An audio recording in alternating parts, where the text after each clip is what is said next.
Саламатсыздар ма балалар? Балалар, біз бүгін жай жиналған жоқпыз. Біз бүгін ұлттық теңге алу ойынын ойнауға жиналдық, я балалар?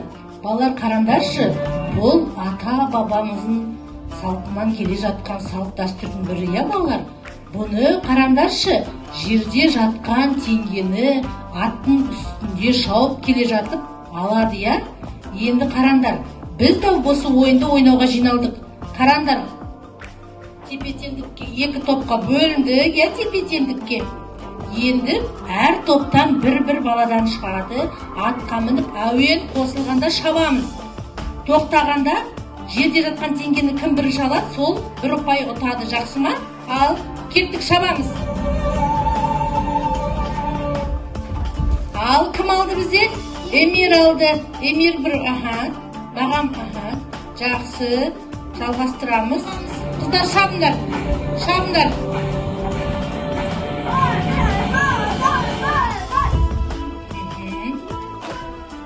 Жалғастырамыз. Шабамыз. Шабындар. Шабамыз. Шабамыз, шабамыз. Шабамыз, шабамыз. Ал, кім алды? Амина алды. Аминаға береміз бір ұпай. Ал, Эмир, Ансар, келіңдер. Эмир, Ансар, аға, жарайсыңдар, өте жақсы. Ал, шабамыз. Ақырын шабамыз, шап. Аха, жарайсыңдар, өте жақсы балалар.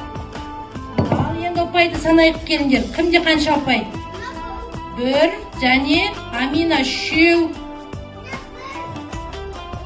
Аха, жақсы, өте жақсы балалар. Аха, өте жақсы. Бізде тепе-теңдік, я, барлығымыз 4 ұпайдан жинадық. Жарайсыңдар балалар, ұнады ма сіздерге ойын? Өте жақсы.